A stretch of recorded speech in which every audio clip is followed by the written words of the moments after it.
Voici le matériel donc pour faire une petite structure qui va être plutôt sympa, tu verras à la fin, qui a été inspirée par une vidéo que j'ai regardée sur internet. Je me suis dit, ah mais tiens, c'est vrai qu'avec les bois que j'ai récupérés, je pourrais faire ça. Donc là, j'ai sélectionné quelques morceaux de bois. Ça, c'est des demi-chevrons, donc tu vois, que j'avais récupérés, qui sont en bon état. Ça, c'est des lithots, pareil, qui ont été récupérés. Et donc, eh bien avec ça, je vais pouvoir faire la structure. Donc, je vais monter tout ça dans le potager et assembler l'ensemble. Alors ce qui est génial, c'est que voilà, je vais gérer le truc sans faire de coupe. C'est juste de l'assemblage là, parce que les demi-chevrons sont de la même longueur, tous, donc ça c'est chouette. Les lithots ne sont pas tous de la même longueur, mais bon, c'est pas grave, parce que je vais en laisser dépasser un peu sur les bords. Donc voilà, ça va être sympa. Voici donc les bois présentés. Donc l'idée, c'est que la structure, il y a les bois qui vont être là, qui hop, vont monter comme ça, et redescendre sur le côté. Donc là, c'est à peu près en place, j'ai regardé les mesures, et je vais commencer à fixer tout ça. Première étape de fait, donc c'est monter. Alors ça tient juste avec des vis, pas beaucoup, mais ça permet juste de structurer déjà la base. Et puis après, là maintenant, je vais mettre les lithots à l'horizontale comme ça, et ça va complètement finir de tout structurer pour que ça ne bouge plus. Et ça va être impeccable. Voilà, super. On continue.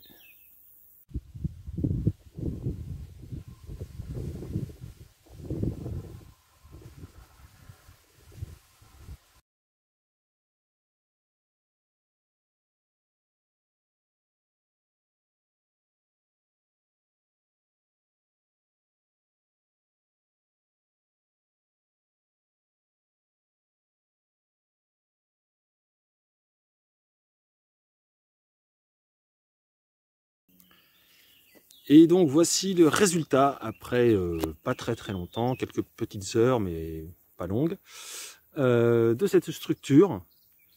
Voilà, c'est vraiment une structure clairement qui m'a été inspirée par un des reportages que j'avais vu sur l'archipel, où je me suis dit tiens ça peut être sympa, et vu que là j'ai récupéré du bois, voilà, ça permet de faire cette structure où finalement les plantes vont pousser au-dessus et nous on passe en dessous. Et donc ça, je trouve ça vraiment génial. Alors c'est un petit peu tordu, mais parce que tu peux le voir, hein, le terrain n'est absolument pas droit. Ici, il est plus haut. Là-bas, au fond, il est plus bas que ici. Donc tout ça, c'est un peu bancal. Donc voilà, c'est un petit peu tordu, mais ça tient. Là, ça tient bien. C'est bien posé comme ça. C'est ni ancré, ni quoi que ce soit. C'est juste posé au sol. Mais ça suffit largement parce que ça représente quand même du poids, hein. Le tout cumulé, ça fait du poids. Et puis après, voilà, on imagine quand les plantes vont pousser. Donc là, le but, c'est que j'ai 3 petites chayottes que j'avais bouturées, tu sais. Et en fait, les boutures, écoute, elles ont l'air de survivre. Donc je tente, même si c'est déjà un peu tard, hein, mais je tente de les mettre en terre et on verra comment elles vont se porter. Bon alors j'ai fauché, débroussaillé un peu tout ça là. Tu peux voir comme ça, tu vois que c'est beaucoup plus propre. Et au milieu, il y avait des berces. Donc je les ai laissées.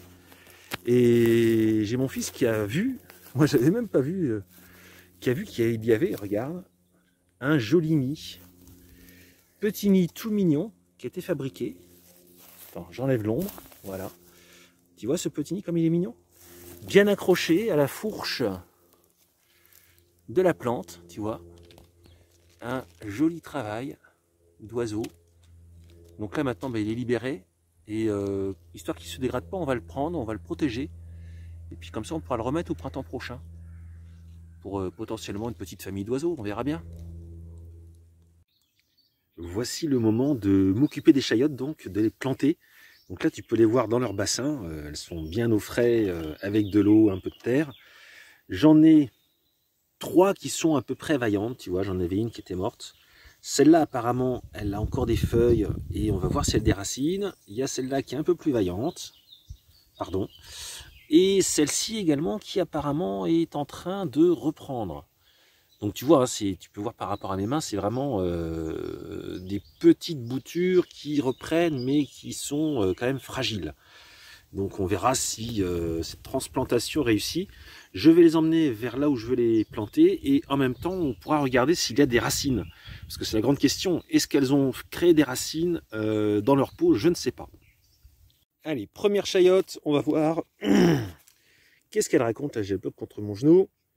Bon, on va tirer en douceur.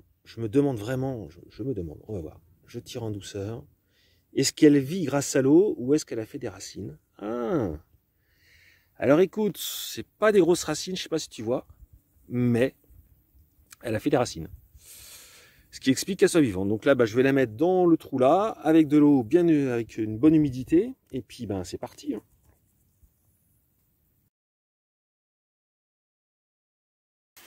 Donc voilà, j'ai mis les 2 petites pousses de chayotte là à l'ombre de la verveine citronnée que j'ai un petit peu coupée l'autre jour. Comme ça, elles seront un peu à l'abri du trop gros soleil quand il fait bien chaud. Et donc l'idée, tu vois, en prenant du recul, eh bien, c'est que ça va pouvoir pousser.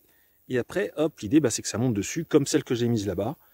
L'idée, c'est que ça monte et que ça puisse ainsi faire le tour. Alors, est-ce que celles-ci seront assez vaillantes encore? Je ne sais pas. Ça va être la surprise. J'espère qu'elles vont reprendre en tout cas, puisqu'elles seront assez vaillantes pour ça.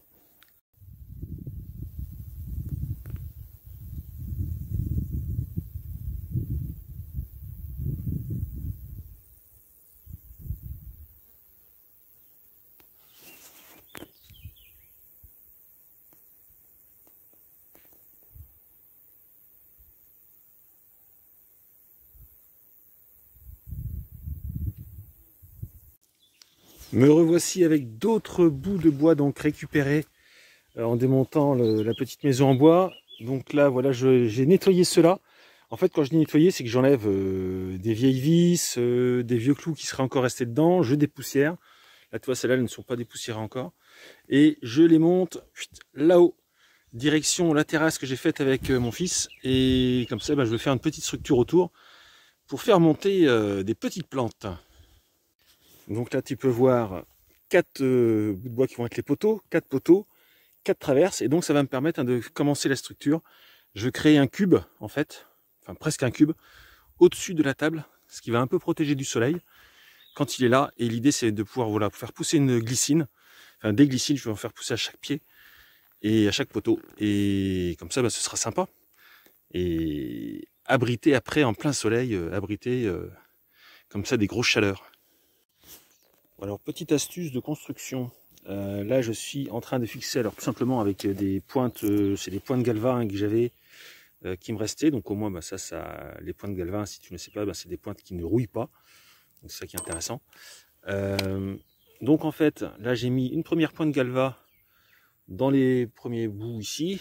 J'ai fait la même chose là-bas, ce qui fait que ça solidarise ce U. Et comment savoir que je suis d'équerre? Alors déjà, j'ai la grande équerre, tu vois, enfin une grande. J'ai une équerre qui est pas trop petite, c'est pas une équerre d'école. Et avec cette équerre-là, en fait, je la pose ici pour voir si je suis déjà pas mal d'équerre entre ce bout de bois et ce bout de bois. Et ensuite, ce que je fais, c'est qu'avec le mètre, je mesure donc la cote que j'ai de là à là où les 2 points sont fixés et j'écarte les pieds de la même cote. Après, à l'œil, je regarde que je sois dans le même écart, mais que je ne sois pas tout penché dans un sens, parce que sinon ce serait bizarre. Donc que ce soit déjà 2 équerres comme ça, et si on a à peu près la même cote là que là, on sait que là je peux mettre une deuxième pointe, et qu'on va garder cet équerrage de manière plutôt correcte. Voilà, c'est pas une science absolue, on est d'accord que c'est pas de la menuiserie, là c'est vraiment du bricolage, hein. Mais ça permet d'être efficace, et de faire quelque chose quand même d'un peu près propre.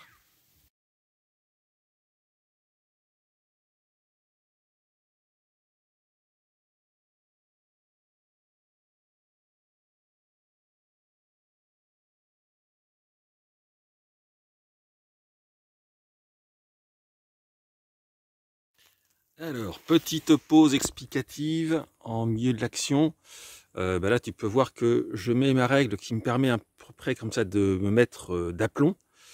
Et ensuite, là, je mets, tu vois, des petits contreventements qui permettent de faire l'équerrage. Donc, je vais les mettre dans tous les coins. Je mets des petits et je vais mettre également des grands. Ça, tu vois, c'est le dernier petit à poser. Et après, je mets des grands que je vais en fait doubler comme ceci. Hop. C'est alors, ça va aider à contreventer encore un peu plus. Et puis en même temps, l'idée, c'est que ça fasse un petit peu joli. Voilà, c'est en même temps esthétique. Enfin, moi, à mon sens, ça va faire un peu joli. Ça me plaît comme ça. Donc voilà, je vais faire ça. Alors, j'y pense, donc je te le dis. Petite astuce de menuisier. Là, tu vois, pour mettre mes pointes, j'ai fait des trous. Et comme ça, en fait, eh bien, alors des trous avec la mèche qui correspond à peu près au diamètre, tu vois, de la pointe. Comme ça, la pointe, elle rentre facilement. Et le principe, c'est que quand une pointe, elle rentre facilement dans l'objet qu'on veut poser, et qu'ensuite elle force, quand elle va rentrer, tu vois, comme ça, tu peux suivre mon doigt là. Quand elle va rentrer en force dans le bois, et bien là, elle va vraiment parfaitement se fixer dans le bois, et beaucoup mieux que si elle doit forcer également dans le bois avant. Tu pourras essayer, tu verras le truc. Voilà, c'est une petite astuce de menuisier. On pré-perce avant ce que l'on désire fixer. Voilà donc tous les contreventements posés. Maintenant, il ne me reste plus qu'à poser le dessus. Donc là, je vais mettre voilà des bois comme ceci. Déjà, je vais en mettre 3. Et après, je vais mettre des plus petits comme ceci. C'est des litos. Hein. Et ce sera pas mal. L'idée, c'est déjà de pouvoir créer un minimum d'ombrage, même si il n'y a pas de plantes. Et puis, ce sera joli comme ça. Voilà, on continue. Voilà, avec le soleil couchant, je finis donc avec eh bien, les litos qui sont là, que je vais mettre entre les les planches qui sont plus larges que j'ai mises comme ça, de manière à peu près régulière, enfin plutôt régulière, j'ai bien mesuré. Et voilà, ben écoute, je suis super content. Fin de journée, le projet est fini, en ayant commencé tranquillement. C'est vraiment super. Donc voilà, le résultat final. Ça tient bien, c'est équilibré. Et il y a de quoi supporter, voilà. Hop, je descends. Tu vois, ça fait de quoi supporter une glycine, enfin des glycines, parce que le but c'est de faire 4 glycines qui montent et qui puissent se rejoindre. Et qui comme ça forment des pieds en même temps autour des poteaux. Donc comme ça, ce sera pas mal. Donc écoute, je suis très content du résultat. Ça habille un peu le reste, tu vois. Quand on est là, on voit bien. Ça habille à côté de la maison. Ce qui fait un petit coin sympa. Donc voilà, youpi. Nous sommes là devant le U. Donc le U, parce que j'appelle comme ça, parce que voilà, ça fait un U au niveau des plantations. On va faire à cheval. C'est génial. Ça pousse super bien. Alors là, les tomates, j'ai jamais eu d'aussi belles tomates. C'est la première fois que j'ai des belles tomates comme ça. Voilà, j'ai plein de grappes, regarde là comment. Puis elles montent haut hein, déjà. Et là tu vois j'ai plein de grappes qui arrivent. C'est waouh, c'est une belle abondance. Le système des ficelles marche bien, ça reste souple mais comme ça les maintient en l'air. Et tu vois bah là j'ai aussi le tournesol. Enfin voilà, c'est tout un ensemble de plantes qui sont là et qui s'entremêlent, qui sont contentes et qui se portent bien. Tu peux voir là toutes les tomates qui sont en formation. Donc écoute, je ne les arrose pas, hein, c'est juste la pluie qui les arrose. Et pour l'instant, ça se porte bien. J'ai la chayotte. Alors, elle n'est pas encore montée comme j'aimerais qu'elle monte au-dessus. Mais écoute, elle est en pleine forme. Elle a plein de belles tiges. Elle est vraiment dans une super forme, la chayotte. Après, il faut juste ben voilà, que ça monte un peu plus haut. Mais ça va arriver. Hein. J'ai toutes sortes de choses comme ça. Là, je regarde, j'ai la tomate qui s'entremêle avec le tournesol, tu vois. Là, c'est très amusant. Elle est montée dans le tournesol. Là, j'ai des radis aussi qui s'entremêlent avec les tomates. Là, j'ai le mûrier. Alors, c'est un mûrier, tu sais, sans épines. Et là, franchement, bon, il y a les anciennes feuilles, tu vois, qui sont pas en super forme. Mais par contre, on voit qu'il fait plein de nouvelles pousses. Là, ça pousse. Tu vois, ici aussi en l'air, ça pousse. C'est génial. Là, pareil, tu vois, la chayotte, eh ben, la partie haute ici, elle est moins haute que prévu. Elle pourrait être déjà en haut. Mais par contre, ce qui est génial, c'est ça. Là, il y a plein de nouvelles pousses au pied qui sont en super forme. Donc, je pense qu'elles vont reprendre le dessus puis monter. Et également, voilà, là, tu peux voir encore d'autres belles tomates. Regarde. Alors, elles seront peut-être moins grosses que ce qui peut être prévu dans leur cycle de tomates parce que je ne les arrose pas. Mais par contre, elles vont avoir un goût, à mon avis, qui va être absolument phénoménal. Là, on regarde également plein de grappes. Franchement, je suis très content parce que au bout de 2-3 ans, là, c'est vraiment la première année où j'ai d'aussi belles tomates, d'aussi beaux légumes. Là, les radis également qui finissent de monter en graines, avec encore également des tomates à leurs pieds. Donc c'est génial. Bon alors j'ai une surprise, là il y a eu une petite tempête cette nuit. Bon, et ben ma structure bambou s'est effondrée. Tu vois, on peut voir que ça s'est retourné. C'est fou, hein. Ça s'est arraché du sol. Bon, bah c'est que il va peut-être falloir que je remette, tu sais, en plus un pied sur les côtés pour vraiment bien les équilibrer et tenir un peu plus. Ce n'est pas grave. En dessous, il y a les tomates qui ne se sont pas fait écraser. Bon, là-bas, il y a la ténésie et puis qui ont pris un peu, mais bon, c'est pas grave, ça va survivre. Je vais relever ça. Et alors, dans les grands plaisirs aussi, c'est, eh bien, écoute, ici, pour les courgettes, écoute, tu vois, les beaux pieds de courgettes que j'ai. Alors, c'est pareil, hein, il y en a qui sont des fois beaucoup plus gros, mais moi, c'est la première année que j'ai d'aussi belles courgettes. Donc maintenant, il n'y a plus qu'à ce que j'ai des beaux légumes qui poussent.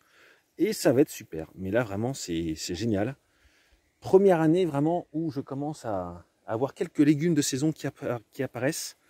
Donc, très, très grande satisfaction.